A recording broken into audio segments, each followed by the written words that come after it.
అందరికీ నమస్తే అండి. సీతారాముల కళ్యాణ మహోత్సవం ఈరోజు శ్రీరామనవమి కదా, చూసేద్దాం, వచ్చేయండి.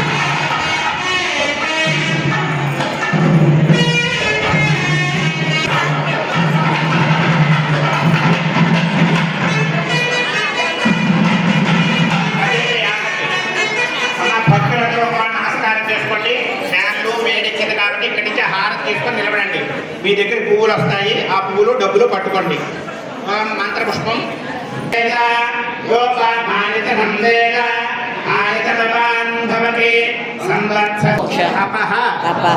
పూజ క్రియాదిషు న్యూనం సంపూర్ణత యాతి సద్యో వందే తమస్యుత్యం మంత్రహీనం క్రియాహీనం భక్తిహీనం యత్పూజితం మయాదేవ పరిపూర్ణం తదస్తుతే. చూడండి, మనసుతో చూడండి. మనసుతో చూడటం అంటే ఏమిటి? కళ్ళు మూసుకొని మండపం ఎలా ఉంది, స్వామివారి విగ్రహాలు ఎలా ఉన్నాయి, ఏ దండలు వేశారు, ఇప్పటిదాకా ఏం మనం క్రతువు చేసాం, పుణ్యావచన ఎలా చేసాం, గణపతి పూజ ఎలా చేసాం, మంత్రపుష్పం అందరూ ఎలా పట్టుకున్నారు, సభలో ఎందరున్నారు, కళ్ళు మూసుకొని మనసుతో చూడండి. భగవంతుడు తప్ప ఇంకెవరూ మీకు కనపడకుండా ఒక మాట, మీ మనసులో ఏ కోరిక అయితే అది ధర్మబద్ధమైంది, మంచిదే ఉండాలి కాబట్టి అది నెరవేర్చమని నేరుగా భగవంతుడికి మీరే నమస్కారం చేసుకొని ఆ పాదాలకంతా నమస్కారం చేసుకోండి. మీరు ఇచ్చే పుష్పాలు డబ్బులు అన్నీ కూడా పాదాల దగ్గర వేసినట్టుగా భావన వేసుకోండి, మనసులో భావన చేసుకోండి.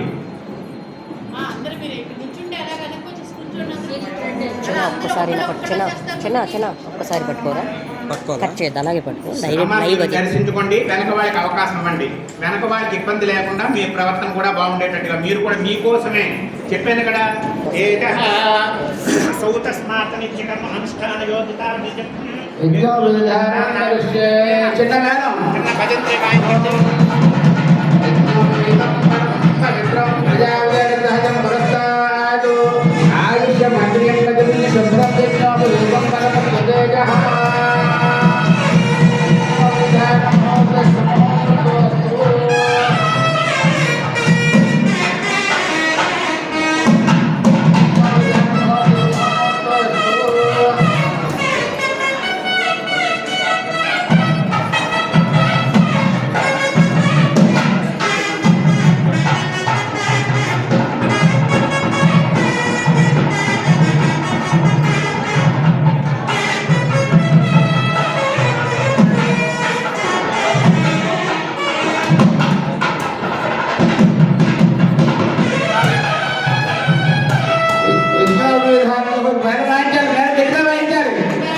చిన్న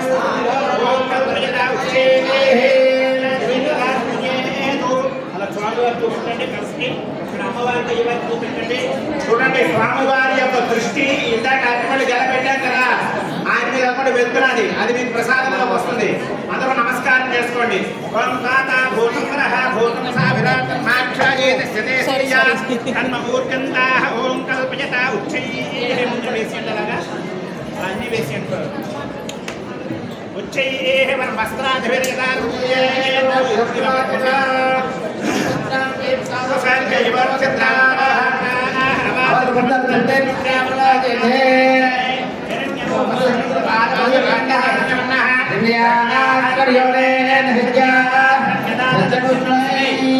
పేరు చెప్పండి, గోత్రం కాదు.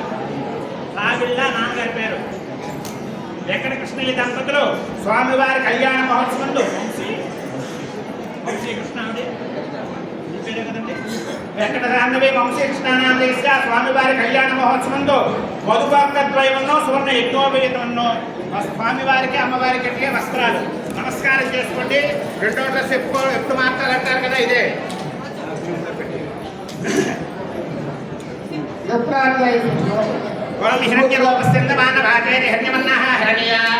సమర్పితమైంది. వధూవన్న ఆశ్రయించ మధువర్తద్వయములో స్వర్ణ యజ్ఞోపేతనో తత్సముహూర్తకాలే చూర్ణికా మంగళాష్టకాన్ని విద్వా నమస్కారం నమస్కారం క్రియాతో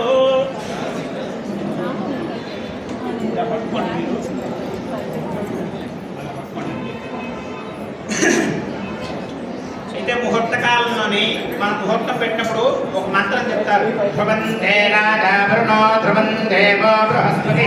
ఏదో తిట్టాడని చెప్పి తన తండ్రి అంతకన్నా ఆస్తి, అంటే బ్రహ్మదేవుడి యొక్క మనవుడు కదా, ఆ దేవుడు ఏం చేసేట తండ్రి కన్నా ఆస్తి సంపాదించాలి, మా నాన్నగారికి ఆస్తి ఉన్నది. ఆ విష్ణుమూర్తి అవతారాన్ని చూసి అన్నీ అయిపోయింది కదా, మీరు ఉదాహరణకి ఇక్కడి నుంచి తిరుపతి ఏదో దేవుడి దగ్గర వెళ్ళారనుకో, మీ మనసులోని కోరికలన్నీ చెప్పాలని ఇంత నిష్ట ముందు అనుకుంటారు. వెళ్ళేదాకా అక్కడ స్వామివారిని వెళ్ళి ఆ గోవిందనామస్వరం వెళ్ళి ఏం చెప్పాలో మర్చిపోతారు.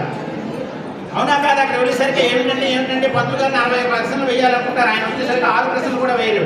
ఇంటికి వెళ్ళిపోయినా ఇంటికి వెళ్ళాక మళ్ళీ ప్రశ్న వేసి, అంటే ఏమిటి, ఆ విగ్రహాన్ని చూడగానే మనలో ఉన్న మనసు వికసిస్తుంది. అలాగే ధ్రువుడు కూడా దేనికి వెళ్ళాడండి, తపస్సు చేసి నాన్నకన్నా ఎక్కువ రాజ్యాధిపతిని తనకనక వస్తువుని సంపాదించాలని తపస్సుకు వెళ్ళాడు. వెళ్ళిన తర్వాత విష్ణుమూర్తి ఏం చేశాడు, ప్రతిక్షణంగానే నేను వేసి ఏదో శ్లోకాలు చెప్తూ మంగళాష్టకాన్ని ఇప్పుడు చెప్తాం, ఆయన కోరుతో నీకేం కావాలైనా తపస్సు చేసావని చెప్పి ధ్రువుడిని విష్ణుమూర్తి అడిగాడు. అడగని ఏమిటి, నాకేం అక్కర్లేదండి, మీ పాదసేవ చేసుకుంటే చాలనేసాడు. దేనికి వెళ్ళాడు ఈయన, అడిగింది ఏమిటి, సంకల్పం ఏంటి ఏమిటనుకోని. అయితే విష్ణుమూర్తి ఇప్పుడు మాయలే చేస్తుంటాడు, నీకేదో వచ్చింది ఒకటి కోరిక, నువ్వు అడగడానికి రాజ్యం కోసం వచ్చావు, నీకో రాజ్యం ఇస్తాను, నాకు రాజ్యం వద్దు, మీ భక్తుడి కన్నా భక్తుడి యొక్క సేవ చేసుకున్న యోగ్యత ఇవ్వండి. గచ్చ అంటాం చూసారా, విష్ణుమూర్తి అన్నాను కదా, డైరెక్ట్గా దేవుడి సేవ అని కాదు, ఇందులో మీరు శుభ్రం చేసినా ఏ సర్వీస్ చేసినా సరే ఆయన చెందుతుందా చెందదా. అందువల్ల ఏంటంటే భక్తుడి సేవ చేసుకున్న యోగ్యాన్ని.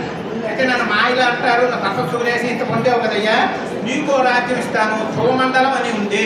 ధ్రువంతే రాజా వరుణో ధ్రువం దేవో బృహస్పతి. అందుకే ధ్రువుణ్ణి చూపించి ధ్రువ నక్షత్రాన్ని చూపించి మనకు ధ్రువ నక్షత్రాన్ని ఒకటి ఉంటుంది. కానీ ఆయన ఏమిటి, భగవంతుడు విష్ణుమూర్తి వద్దన్నా కూడా ఇచ్చాడు అంటే ఏమిటి, రాజ్యం అని కాదు, ధర్మవారత్న విరాజితం మానసై ప్రాణీయతం మంగళాత్ సీతారాఘవయోర్వివాహ సమయే దేయాదిదం మంగళం కళ్యాణం గమనీయ కోమలకరే ఆరుద్రాక్షతారోపణం కన్యాదాన పురస్సరం సురగురో విప్రాశిషానుగ్రహం వాక్షోకం కణబంధనం దశగుణం మాంగళ్య సూత్రాన్వితం సీతా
స్వామివారు ఎలా ఉన్నారు, అమ్మవారు ఎలా ఉన్నారు, జీలకర్ర బెల్లం ఎలా ఉంది, ఒక మాట కళ్ళు మూసుతో మనసుతో చూడండి. ఒక మాట ఇంకో ఆలోచన లేకుండా మీరు రాముడి దగ్గర ఉన్నాడా, మీ మనసులో రాముడు ఉన్నాడా తెలుసుకోండి. ఓం ధ్రువంతే రాజా వరుణో ధ్రువం దేవో బృహస్పతి ధ్రువం ఇంద్రశ్చాగ్ని సరాసంధరాయత ధ్రువం సావధాన ముహూర్త సావధాన తపస్సు ముహూర్తే స్వయం దృష్ట్వా తృతీయాంతరే భజంతే ఆపండి. తపస్సు ముహూర్తే స్వయం దృష్ట్వా తృతీయాన్ని పేరు రాముడు సీతాదేవి కూడా ఆ జీలకర్ర బెల్లం పెట్టుకుంటూ ఆ చేతి కింద నుంచే చెయ్యిలా పెట్టుకున్నారు కదా, ఒక 3 సార్లు చూసుకున్నారట.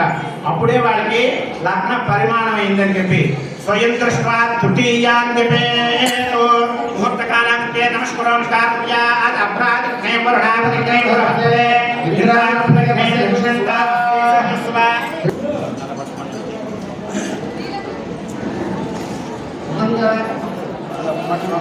నమస్కారం చేసుకుని ఒక మాట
ఆ స్వామివారికి అసలు కడుగుళ్ళు బియ్యమే అంటే తెల్ల బియ్యమే అని చెప్పి శాస్త్రం చెప్పబడింది.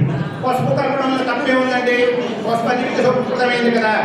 అంటే ఆరుద్ర అక్షతలని వేదన చెప్పాడు. అంటే ఆరుద్ర అంటే తెల్లవే అని చెప్పి ఆ స్వామివారు అలా పోయేదని అమ్మవారి పూలు ఎలా ఉన్నాయి, నల్లగా ఉన్నాయి.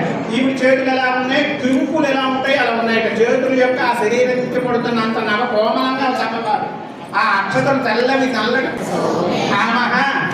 సమృద్ధ్యత. మూడోసారి యజ్ఞోమే సమృద్ధ్యత. అయితే ఏంటి ఫస్ట్ ఎందుకండి పూజ చతుర్థం తూష్ణీం చతుర్థం అన్యోన్యకం. నాలుగోసారి మీ ఆనందం కోసం పోసుకోండి. ఫస్ట్ తలంబరాలు ఎందుకంటే మన తలంబరాల చేతిలో దోషుల్లో ఎన్ని గింజలు ఉన్నాయో అంత సంతానం కావాలట. మళ్ళీ ఇప్పుడు అందరూ ఏం చెప్తున్నారు, ప్రభుత్వ అధికారులందరూ మళ్ళీ సంతానం కానండి. రవీంద్ర ఠాగూర్ ఎన్నోవాడు అంటే 13, 16, 17. అలానే మీరు ఎవరో ఇచ్చినట్టు ఉండిపోవాడా లేడా, ఆయన పుట్టేవాడా? అంటే వ్యవసాయం ఎవరి పని వారే చేసుకోవాలి. అంత ధర్మం వరకు చేసుకోని పరిస్థితి వస్తే ఆ తర్వాత ఎవరైనా ఆశ్రయించాలి, కానీ మన పని మనమే చేసుకోవాలి. ఇప్పుడు అలాగే వస్తున్నారు రండి, ఎవరి పని వారే చేసుకోవాలి. విదేశాల్లో వాళ్ళు కూడా అలా చేసుకుంటూ ఉంటారు అదంతా. అందుకని ఎంత దాని ప్రజలు కావాలి మనకి, అన్ని గింజలు ఉన్నాయో అంత సంతానం కావాలట. ప్రజామే కామ సమృద్ధ్యత. అయితే అంత సంతానం ఇంకోటి ఏం కావాలండి, పశవో మే కామః. పశువులు అంటే పూర్వం ఆవులు, గేదెలు, ఏనుగులు, ఏనుగు సాలలు, గుర్రాల సాలలు ఇత్యాది బంగారం పెట్టి ఇప్పుడు ఏ స్థాయికి వెళ్తున్నాయో అందువల్ల అంతలా పెరగాలని చెప్పి పశవో మే కామః. పశువులు అంటే ఆవులు, గేదెలు అనే కాదు, వాటితో పాటు అన్నీ కూడా. అయితే ఆవులు, గేదెలు, ధనధాన్యాలు, వస్త్రవాహనీయాలు, వజ్రాలు, ధన పిల్లలు అన్నీ ఉంటే సరిపోతుందా? యజ్ఞోమే కామః. ఇలాంటి యజ్ఞయాగాలు లేకపోతే క్రతువులు లేకపోతే అందరం ఒక మాట మీ అందరినీ కూర్చోండి.